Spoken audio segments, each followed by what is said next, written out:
Good afternoon, everybody. It's a great pleasure and privilege to have been invited to address you at this METRO Chef Conference in Odessa today. I am rather saddened and disappointed that I'm unable to attend and stand before you in person. There's nothing better than attending and standing in front of a crowd of people and being able to see the responses. But alas, technology allows us to be here with you in part, if not in whole. Between you and me, I very much dislike having to communicate over Zoom. It does make the communication a little bit more challenging. It's possibly a bit like delivering takeaway service from a restaurant in lockdown. We don't attain the feedback, the joy or the pleasure of watching customers relax, feel the environmental buzz, witness the reactions on faces. And when you see the dishes that you've prepared, I miss the general interaction, communication, eye contact, body language. They're all part of the business. And as a chef and now at the moment as a speaker, they are key elements to which I personally thrive upon. I know that when you start to look away or shuffle on your seat, I need to change the pace, the tone of voice, or even subject matter. And when I tell a joke or humorous story, I can gauge the level and tone which I'm able best to communicate that storyline to you. But with such restrictions, I'll do my best with the best that we're able to do in these current situations and restrictions. And at this moment in time, I can't even see anybody or even if there's anybody in the room. So let's crack on with it.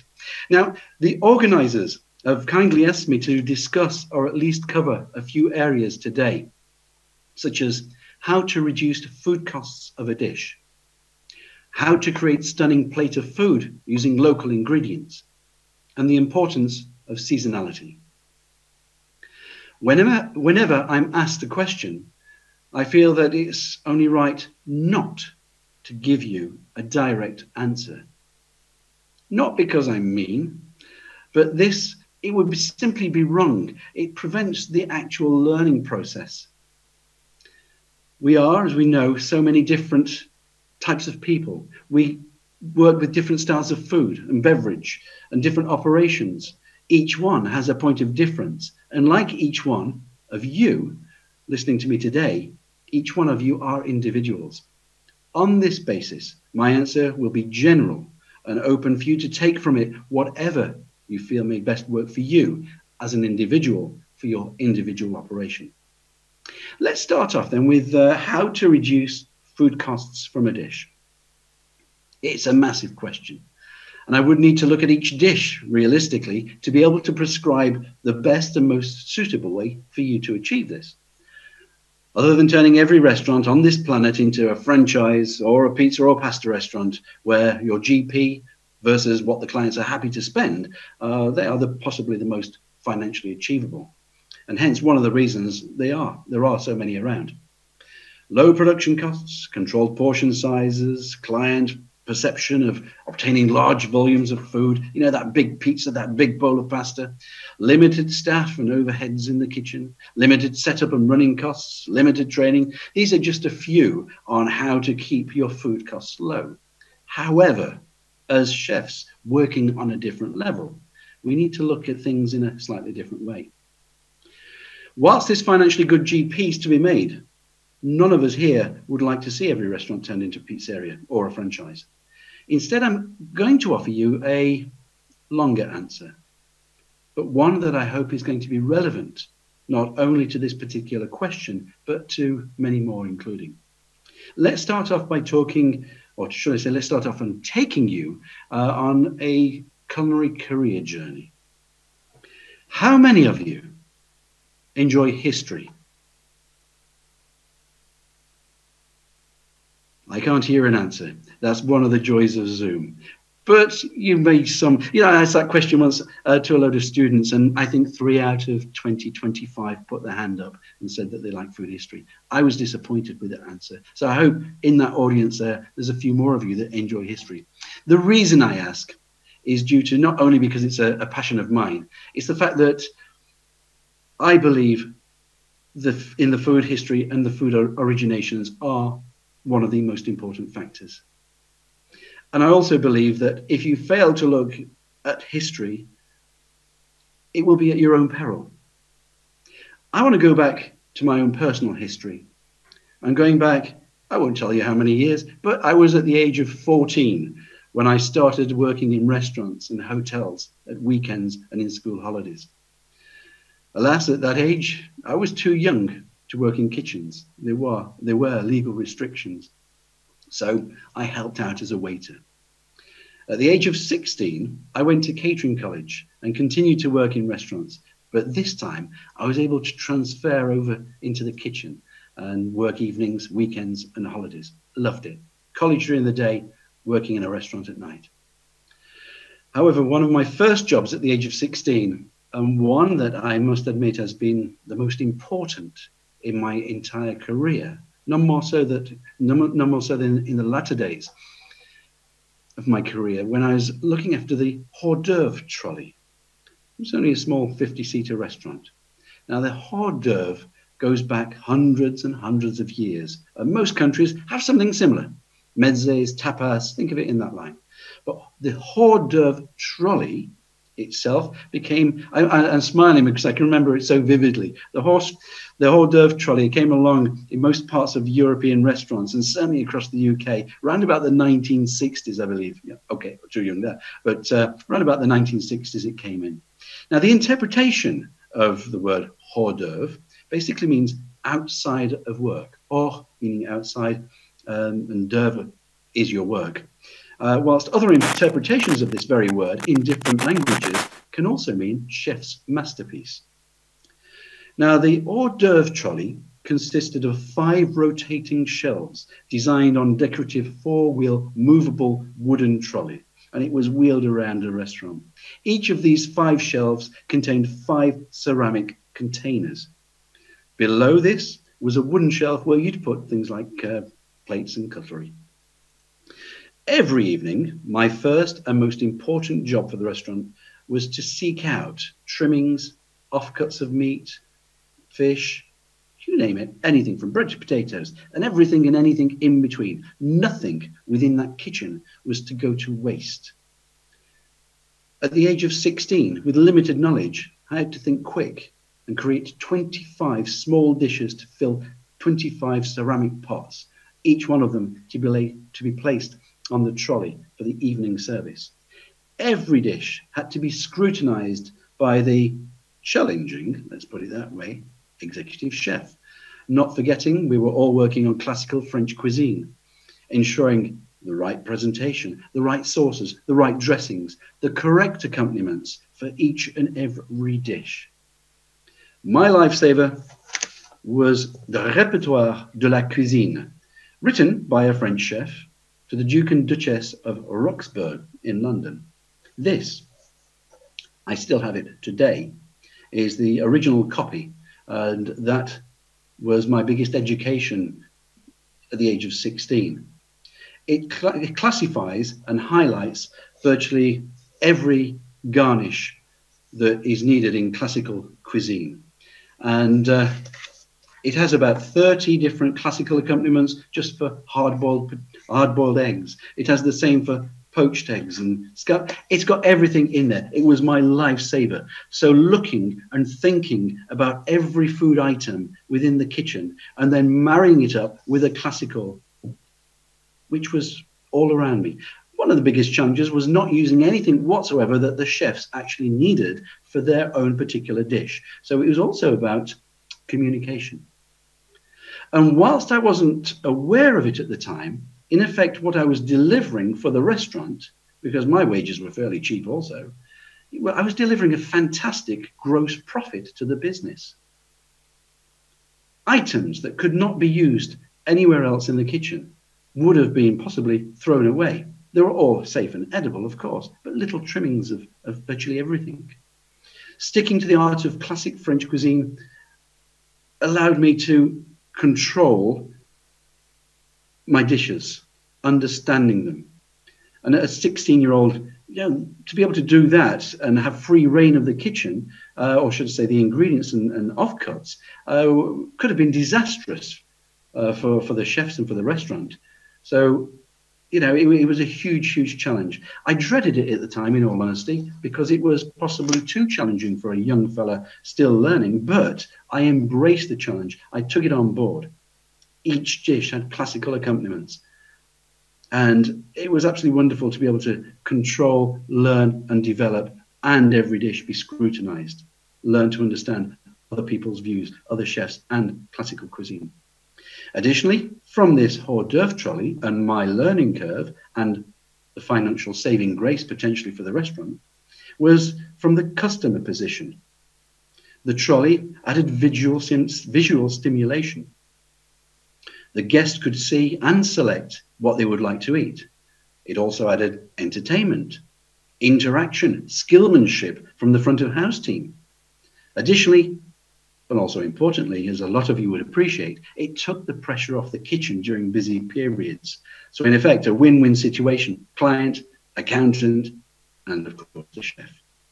Finally, for me, what's constantly living off my nerves is giving me a lifelong understanding of how to make a profit within the hospitality industry, making money without compromise, offering a wow factor using simple trimmings and offcuts.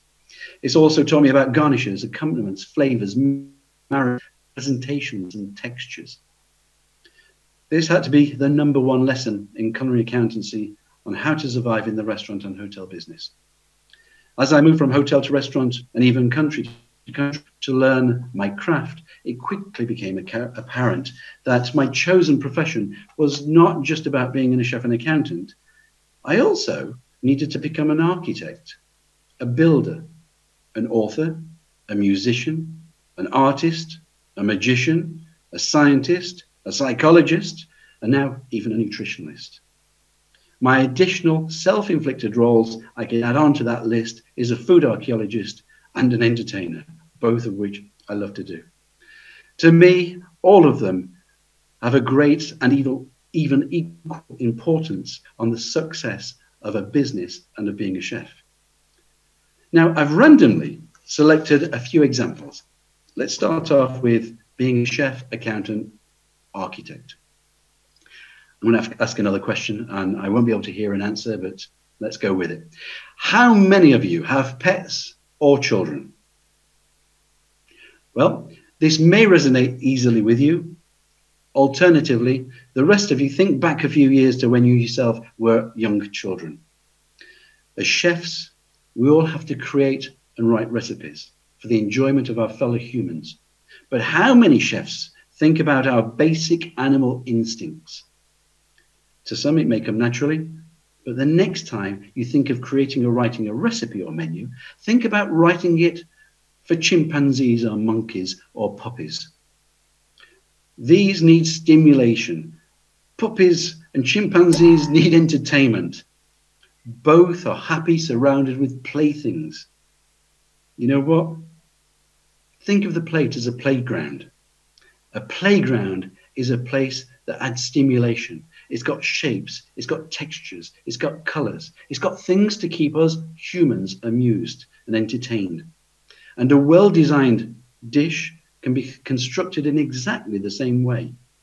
Having 5 or 7 elements on a plate will be stimulating for your guest. Oh, and let me also mention that I used odd numbers there, never even ones. Your guest will look at the plate, won't be able to decide which to tackle first. The excitement visually will be building up inside each element with possibly a different color, flavor, texture, not forgetting the organoleptic elements, that aroma that's coming from that dish. It allows you as a chef to add personality, a point of difference. It shows a different skill set and different styles of cooking methods. It allows you to reduce volumes whilst not looking mean. The guest does not want to potentially feel cheated, but by adding variety, you're able to offer visually more, incorporate cheaper elements to fill the plate, and financially achieve your targets without having to resort to pizza or pasta or mounds off. You want to create a playground that has sound quality cooking, skilled delivery, and marrying accompaniments. Just like the architect, draw each dish pencil in and lay out, arrange the presentation of each and every component, work out the materials you're going to be used as well as the portion size. If it looks good on paper, there's a good chance it's going to look great on the plate. And that's when you start to become a builder and constructor of the dish. Implementing sound techniques and building on sound footings and foundations, you can now decide how you would like to build your plate in whichever style that defines you, your own personality, theme, restaurant, tradition, modern, historic, minimalist. It's your choice. How many of you directly or indirectly looked at a building, a town, a city, a landscape? How many of you thought it looked ugly? How ugly it was. And if only the town planners, the architects, builders, authorities could have actually worked better in designing the town in a constructive way, how much better it would have looked for the benefit of us all. Spending some time being a chef, architect and builder could ensure your plate is as pretty as a picture for all to admire, and one your guest will want to visit time and time again. And whilst you're building and being an architect and a chef, you also need to be chef, builder, architect, and now author. Yes, your dish needs to tell a story. Here, as an author, you have an opportunity to show love, care, passion. Think of it as a book as, let's say, the 50 shades, or should I say 50 tastes of grey, if you like. This comes in the form of ingredients you choose, whether you're loving local seasonal ingredients, caring about the environment, the use of organic produce, or passionate about specific regions or producers. Animal welfare, or maybe you're a passionate hunter-gatherer. Why not? Seasonality can bring in change and options for the guest. It can bring freshness. It helps support and promote local business, even a region and country. It can add a difference by incorporating indigenous ingredients. It helps improve the talents and diversity of the chef. And it can also keep your food costs low, as normally food produced in season is cheaper and contains also far greater flavour. As you can see, it's one of my personal areas and passions, and I live to eat and I live around the seasons. As a regular traveller in normal times, I also root out restaurants that embrace a similar philosophy, as I aim to taste what a country or its cuisine is all about. In my view, a country's kitchen is where the heart lies. It's where the country lies. I also like to know that the plate has been thought about, created with a skilled architect, and built on sound environmental footings. And this last comment does not mean that a country or region's cuisine cannot be creative. That's where we start to become an artist. Each and every dish gives you an opportunity to engage with your audience, your guest. You may wish to write about mystery, romance, intrigue. As you take them on a journey, make your story interesting. Make your guest want to read another chapter. In effect, you want your guest to come back to read your story time after time, if you wish. The never-ending story. In relation to your guest, you want them to be queuing up, waiting for the new book release, or the new menu, or the new dish.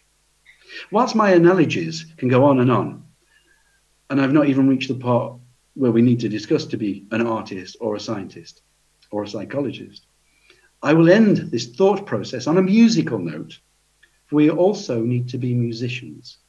Chef, musician, architect, builder, yeah, exactly. For musical compositions, you need to have the right notes and place them in the right order. One of my most memorable poor dining experience, and when you consider the amount of meals I have had since this experience, and it is still so vivid, I can still see the plate today, how horrendous that plate must have been. Just think about it, imagine it. Let me give you a perfect example of all the right notes, but all from a different musical performance, all on the same plate. It was as though, in reflection, the chef had been instructed over the telephone by the executive chef to offer me a starter of melon compote, followed by a fish course of gambas, and for mains, a fillet of beef. In effect, okay, perfectly accessible on the face of it, not a problem. Alas, my dish indeed consists of melon, flash grilled gamba with a white wine sauce, perfectly satisfactory.